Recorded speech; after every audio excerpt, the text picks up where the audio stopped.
Hello friends, स्वागत है आपका विद्या ज्ञान क्लासेस में। और जैसा कि हम अपने चैप्टर को एक नोट्स की तरह करेंगे उसे अच्छे से। तो हम आज कर रहे हैं विभाजन। विभाजन के अंदर क्या है? विस्थापन और पुनर्निवास। विभाजन किसका हुआ? इंडिया का। दो देशों में बट गया इंडिया, है ना। इंडिया इसलिए बोल रही हूँ क्योंकि ब्रिटिश ने ये नाम दिया था और दो देश बट गए, उसमें से भारत और पाकिस्तान। ठीक है, तो उसमें क्या हुआ? विभाजन के बाद विस्थापन हुआ, लोग ट्रांसफर हुए एक जगह से दूसरी जगह, विस्थापन और पुनर्निवास। फिर दोबारा से उन्होंने निवास किया, फिर अपने आप को बनाया, फिर ऐसे। तो ये इसकी कहानी है एक तरह से। और आज हम देख रहे हैं कि विभाजन तो हुआ, उसके साथ क्या क्या दिक्कतें, क्या क्या प्रॉब्लम आई और स्टार्टिंग कहाँ से हुई, हिस्ट्री कहाँ से स्टार्ट होती है विभाजन की। तो पहले वो देख रहे हैं। ठीक है, पेज नंबर है आपका 8 और 9, इसको आज हम कर रहे हैं। और आपकी बुक में जो बताया गया है वो पॉइंट टू पॉइंट ही बताया गया है। इनफैक्ट उन्होंने लिखा है पहली बात, दूसरी बात, तीसरी समस्या, इस तरह से। तो पॉइंट समझने में इशू नहीं होगा। ठीक है, तो स्टार्टिंग कहाँ से करते हैं? आपकी हिस्ट्री से स्टार्ट किया गया एक तरह से। 14 और 15 अगस्त 1947 को क्या हुआ था? हमारा देश आजाद हुआ था और विभाजन हुआ था। अगर आपको पता नहीं है तो आपको मैं बता देती हूँ कि हम अपना आजादी का दिवस किस दिन मनाते हैं? 15 अगस्त। और पाकिस्तान कब मनाता है? 14 अगस्त। ठीक है, तो 14 अगर हम आजादी का दिवस बना रहे हैं तो उसी के साथ साथ हम एक और चीज भी क्या बनाते हैं? विभाजन। उस दिन हमारा विभाजन हुआ था। और हमें ये चीज बिल्कुल समझ नहीं आएगी कि इसके अंदर क्या पेन है, क्या चीज है, क्योंकि हम इस चीज से गुजरे नहीं हैं। पर मैं आपको सजेस्ट करती हूँ कि आप कोई मूवी जरूर देखना जहाँ पे जिसमें क्या बताया गया, विभाजन के बारे में दर्शाया गया हो, क्योंकि उससे आप रिलेट कर पाओगे। ठीक है, अच्छे से चीज समझ में आएंगी। और क्या है ना, समझने में ना दिक्कत नहीं होगी बिल्कुल भी इस चीज को। तो अपनी स्टडी को मूवी देखना किसको अच्छा नहीं लगता? तो आप अपनी स्टडी को मूवी में भी देख सकते हो, अच्छी चीज हो जाएगी और, है ना, चीजें और क्लियर हो जाएंगी। तो स्टार्ट करते हैं हिस्ट्री से। क्या हुआ था हिस्ट्री में? द्विराज सिद्धांत आया एक।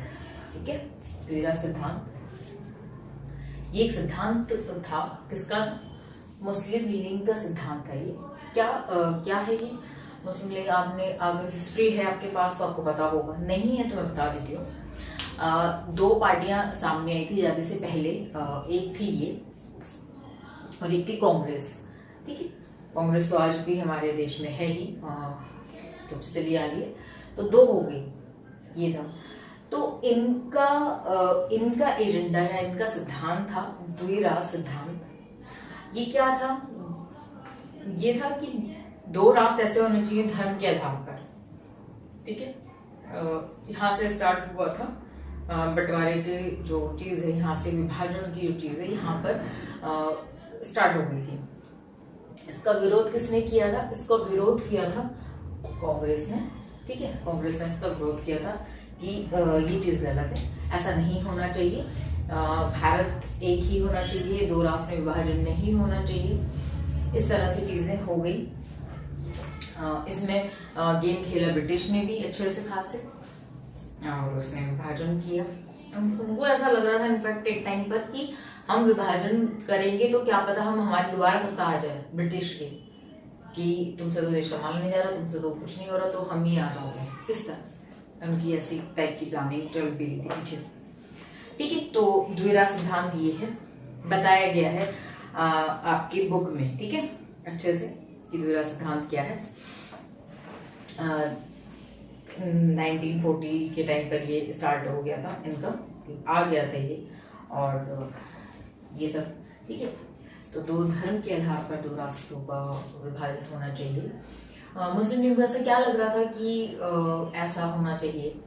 उनको ऐसा फील होने लग गया कि हमारी आबादी भारत में, इंडिया में बहुत कम है, हम कम हैं और हिंदू बहुत ज्यादा हैं, तो हम कभी भी उनकी बराबरी नहीं कर पाएंगे एक ही देश में रह के। हमें कोई पॉलिटिकल सम्मान नहीं मिलेगा, हमें कुछ ओहदा नहीं मिलेगा, उस तरह में उनकी इनसिक्योरिटी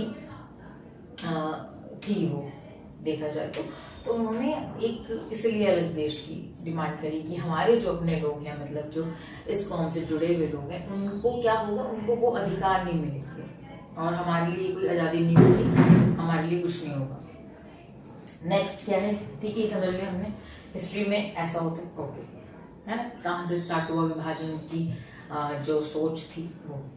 अब क्या बात आ रही है, विभाजन की प्रक्रिया, वो प्रक्रिया क्या है। तो विभाजन की प्रक्रिया है इंडिया, जैसे मैंने लिखा इसके आगे ब्रिटिश इंडिया जो टर्म है वो हमारे देश में कहाँ से आई, वो ब्रिटिश लेके आए, वो इंडिया बोलते थे, ठीक है। तो वो इंडिया दो पार्ट में बट गया, भारत और पाकिस्तान, और उसका जो विभाजन की प्रक्रिया का आधार था, ठीक है, वो क्या था, धार्मिक बहुसंख्य विभाजन का आधार। मतलब कि ऐसा एरिया जहाँ पे ज्यादा हिंदू हैं वो क्या हो जाएगा, भारत हो जाएगा, जहाँ पे ज्यादा मुस्लिम हैं वो एरिया क्या हो जाएगा, वो पाकिस्तान हो जाएगा। तो किस आधार पे बटा है देश, बहुसंख्या के आधार पे, धार्मिक बहुसंख्या के आधार पे इनफैक्ट, ठीक है। तो ये था इसका आधार।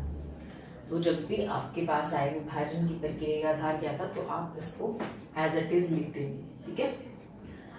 अब बात आती है समस्या, विभाजन की समस्याएं क्या थी जो हमारे सामने, जिनको हमने काउंटर किया, जो हमारे अपने लोगों ने देखा। आपको ऐसे मैं दो एरिया बताती हूँ, अब तो बहुत डेवलप हो गए हैं वो दिल्ली में, जहाँ पे शिवर में जो पाकिस्तान से लोग आए थे वो कहाँ ठहरे थे। एक तो आपका लाजपत नगर है और दूसरा है मुखर्जी नगर वाला एरिया, ठीक है। वो एरिया किसका था, वो जो पाकिस्तान से शरणार्थी आए थे, हिंदू थे जो, उनको वहाँ पे ठहराया गया था। तो ये दो एरिया जिनको मैं जानती हूँ, ठीक है।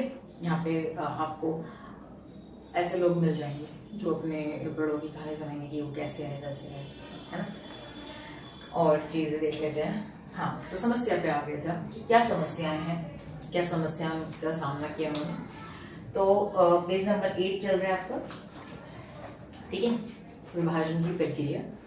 तो जो ये है, यहाँ से स्टार्ट हो जाती है समस्या। मैं आपको इसलिए बता रही हूँ कि आप यहाँ से क्या कर सकते हो, पॉइंट बना सकते हो, डिटेल में अच्छे से पढ़ सकते हो, और है ना, चीज़ें सिंपल हो जाती हैं जब आप देखते हो तो। और बुक तो हमारी क्या है, बुक तो बुक होती है ना, बुक से समझना। तो यहाँ से आप क्या कर सकते हो, इनको देख भी सकते हो और अच्छे से। तो पहली समस्या क्या सामने है जो आपकी बुक में है, या मैं बता रही हूँ, पाकिस्तान के दो भाग। अब जब मैंने बताया कि बहुसंख्य आधार पर विभाजन हो रहा है, तो आपको क्या लगता है कि मुस्लिम सारे एक ही जगह पर होंगे? ऐसा हो ही नहीं सकता, है ना। जैसे मेरे रिलेटिव्स मुजफ्फरनगर से बिलोंग करते हैं, मैंने माना वहाँ पे मुस्लिम आबादी ज्यादा है, तो वो बहुत छोटा सा गांव है, एक टाउन कह सकते हो उसे, है ना, इतना छोटा सा, बट उसके आसपास और जो जगह है वहाँ पे क्या है, वहाँ पे हिंदू बहुत ज्यादा है। तो उस जगह को उठा के आप पाकिस्तान में शिफ्ट कर सकते हो, या आप बोल सकते हो कि पाकिस्तान इधर है, ये भी पाकिस्तान का पार्ट है। हमारे लिए, हमारी आंतरिक सुरक्षा के लिए कितना बड़ा खतरा हो जाएगा ये, भारत की आंतरिक सुरक्षा के लिए। तो ये सब हुआ भी हमारे साथ। ये कैसे हुआ? क्योंकि ये सब चीज़ें बहुत डिफिकल्ट हो गई थी। क्योंकि सपोज मैंने भारत का नक्शा नहीं बना रही, मैंने भारत को ऐसी दर्शा रही हूँ, इसमें मैं क्या समझती हूँ, मान लिया कि भारत है, ठीक है, ये वाला एरिया पाकिस्तान का है। इस तरह से बोल दिया गया कि धर्म के आधार पर ऐसा होगा, जहाँ पे ज़्यादा मुस्लिम होंगे, जहाँ पे ज़्यादा हिंदू होंगे, वो इस तरह से डिवाइड होंगे। तो यहाँ पे मान लिया ज़्यादा हिंदू दिख रहे हैं और यहाँ पे थोड़े ज़्यादा मुस्लिम दिख रहे हैं। अब ऐसा तो होगा नहीं कि यहाँ पर हिंदू ही ना हो, एक भी होंगे, यहाँ पे भी हिंदू है और यहाँ पे भी जगह जगह मुस्लिम है। ठीक है। अब ये चीजें कैसे क्लियर हो कि ये पाकिस्तान बन गया, जो मुस्लिम कंट्री है, धर्म के आधार पर तो विभाजन हुआ। तो अब जो इसके हिंदू हैं वो इधर आएंगे और यहाँ के जो मुस्लिम है वो इधर जाएंगे। इस तरह से चीजें सामने आएगी। और यहाँ पे भी मुस्लिम आबादी बहुत ज्यादा थी। ठीक है। तो क्या सामने आया कि ये तो भारत बन गया, ये पाकिस्तान है। ठीक है, पाकिस्तान, और इसे भी पाकिस्तान घोषित कर दिया। ठीक है, पाकिस्तान ये है, ये भी है। तो कैसे इसको कर दिया, नाम रख दिया। कैसे बोलेंगे इस वाले पाकिस्तान को? पूर्वी पाकिस्तान। इसको बोलेंगे पश्चिमी पाकिस्तान। आज इस देश का नाम है बांग्लादेश। ठीक है, बांग्लादेश कहते हैं इसे। तो पहले पाकिस्तान दो थे। अब हमारे लिए हम बीच में हैं। हमारे लिए बहुत समस्या थी क्योंकि हमारी आंतरिक सुरक्षा बहुत ज़्यादा खतरे में थी, क्योंकि ये भी बॉर्डर है, ये भी बॉर्डर है। यहाँ का एरिया हमेशा क्या रहेगा, बहुत ज़्यादा असुरक्षित रहेगा, है ना। तो और कुछ भी हो रहा है शान से आदान प्रदान, ये सब चीज़ें तो हमारे लिए भी खतरा थी और समस्या तो पैदा हो ही रही थी। बट पाकिस्तान दो भाग में विभाजित हुआ, पूर्वी पाकिस्तान, पश्चिमी पाकिस्तान थी। इसकी समस्याएं अलग थी और भी ज्यादा। ये हुआ एक तो गैर मुस्लिम क्षेत्र पंजाब। और पंजाब देखा जाए तो इस साइड है। ठीक है, मैप में देखना, मैंने बोला था ना मैप निकाल लो भारत का, सब पंजाब देख लो। पंजाब यहाँ पे नहीं है कि भारत में पंजाब है, नहीं। पंजाब जहाँ पर है ना उसके इधर भी पाकिस्तान में पंजाब एक राज्य है। वहां पे क्या है, गैर मुस्लिम क्षेत्र, मतलब वहां पे मुस्लिम की आबादी क्या है, कम। यहाँ पर कुछ क्षेत्र है। तो यहाँ पे बहुत ज़्यादा दिक्कतें होने शुरू हुई, क्योंकि लोग शिफ्ट कैसे हो और क्या मार पिटाई बहुत। एक वर्ग दूसरे वर्ग को क्या कर रहा है, मार रहा है, उनके साथ दिक्कतें पैदा कर रहा है ना।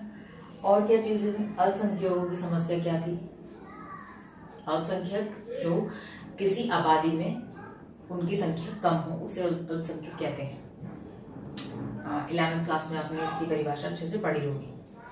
तो इसमें क्या होता है, जब भी आपको लग रहा है ना कि कोई लोग कमजोर है या कम संख्या में है, तो उनके आसपास वाले लोग जो काफी सारी संख्या में होते हैं तो वो क्या करते हैं, अपने आप को हमेशा दबंगगिरी दिखाते हैं। तो उनके साथ ये हुआ, अल्पसंख्यकों के साथ कि अगर मान लो उनके पास बहुत बड़ा घर है और हमें पता लग गया कि तुम्हें शिफ्ट होना, तो उनके घर पे कब्जा करना, उनकी बहू बेटियों के साथ दिक्कतें पैदा करना, ये सब चीज़ सामने आने लगी। ठीक है, महिलाओं की समस्या सामने आई, उनके साथ अगवा करना। ठीक है, इसमें देख सकते हो उनको अगवा किया गया, उनका धर्म परिवर्तन किया गया, जबरन शादी की गई, बहुत सारे घरों में अपनी लड़कियों को मार दिया गया ताकि अपनी इज्जत बचा सकें। इस तरह से ये सब आपकी बुक में मेंशन है। ठीक है, तो ये सारी दिक्कतें हुई विभाजन के टाइम पर। वित्तीय हानि हुई। इनफैक्ट जो गवर्नमेंट की ऑफिस थे उसमें भी बंटवारा हुआ, टाइपराइटर इनका, चेयर हमारी, ऐसी इस तरीके से। तो विभाजन दुनिया का पहला विभाजन था जहाँ पे इतने लोग अदला बदली हुई और क्या था, इतनी हानि हुई, इतने लोग मरे, इतनी समस्याएं, राज्य जो था वो विफल हो चुका था, इतनी हिंसा होनी शुरू हो गई। मुस्लिम की साइड से भी हिंदू की साइड से भी। जहाँ पर हिंदुओं की संख्या ज़्यादा थी वहाँ पर मुस्लिम पर अटैक हुए, जहाँ पे हिंदुओं की संख्या कम थी वहाँ पे मुस्लिम पर अटैक करे। तो हानि दोनों की ही हुई और आज़ादी हमें काफ़ी दुख के साथ मिली, कोई हर्ष और उल्लास नहीं था। ठीक है, लोग अपने घर में बैठे बैठे क्या हो गए, विदेशी बन गए, क्योंकि उनको बोल दिया गया कि आपका घर तो पाकिस्तान है, आपका घर तो हिंदू है। तो जो उनकी पुश्तैनी जगह थी, पुश्तैना घर थे, वहाँ से वो छोड़ के शिविरों में रहे बहुत सालों तक और अपने घर में वो विदेशी हो गई। ये बहुत दुख की चीज़ है कि हम ऐसे कोई बीच का रास्ता नहीं निकाल पाए, है ना, हमारे लीडर्स। इसलिए उनको इतना क्रिटिसाइज भी किया जाता है। ठीक है, नेहरू को इस बात के लिए बहुत क्रिटिसाइज किया जाता है। जो पाकिस्तान के हमारे पीएम हैं उनको बहुत ज़्यादा, जो फर्स्ट पीएम है उनको बहुत ज़्यादा क्रिटिसाइज किया जाता है इस चीज़ को लेके कि आप लोगों ने चीज़ें ऐसे क्यों करी है ना। जिन्ना चाहते थे कि मैं पहला क्या बनूं, प्रधानमंत्री बनूं, नेहरू भी चाहते थे। तो आप लोगों की लड़ाई में बहुत सारी जनता ने सफ़र किया है, तो इस चीज़ को लेके हम क्रिटिसाइज कर सकते हैं। पर बहरहाल और ये सारी चीज़ें दिक्कतें सामने आई हमारे। ठीक, ये सब हो चुका। इसके बाद हम ये भी देखेंगे, ये तो विभाजन की दिक्कत थी। उसके बाद भारत पे, मतलब भारत की क्या समस्या पैदा होनी शुरू हुई। जो आंतरिक उसकी इमेज थी, वो इमेज क्या थी कि पाकिस्तान तो मुस्लिम धर्म पर एक नया देश बना ही था, पर भारत के अंदर सिर्फ एक धर्म नहीं था। भारत के अंदर सिख समुदाय था, पारसी समुदाय था, यहूदी भी हैं, मुस्लिम भी हैं, हिंदू भी हैं। यहाँ पे तो बहुत समुदाय थे। तो क्या भारत इन जो धर्म है, अन्य धर्म जो अल्पसंख्यक है भारत में, उनकी क्या कंडीशन होने वाली है? क्या वो हिंदुओं को ज़्यादा इम्पोर्टेंस देगा इस तरह से? तो क्या भारत एक हिंदू धर्म वाला देश बन गया है? क्योंकि आधार तो ये था अपनी छवि को कैसे, इमेज को सुधारना, अपनी इमेज के बारे में बताना कि हम क्या अपनाना चाहते हैं। तो इस तरह से हमने भी काफ़ी डील करी है। ठीक है, तो इन सब चीज़ों के बारे में बताया गया है आपके बुक में, जो हम पॉइंट के साथ करेंगे। अभी मैंने समस्याओं पे डिस्कशन किया है। अब भारत की समस्याएं, जो अंदरूनी समस्याएं थी जो पैदा हुई, वो क्या थी, उनके बारे में देखेंगे। ये तो सिर्फ विभाजन की समस्याएं जो हमारे सामने है, ठीक है, उनके बारे में डिस्कशन था। भारत की एक्चुअली समस्या क्या थी उसको हम नेक्स्ट वीडियो में करेंगे। ठीक है, तो कुछ ना समझ में आप मुझे कमेंट करिए और आप इस तरह से पॉइंट बना सकते हैं। Goodbye, take care and thank you.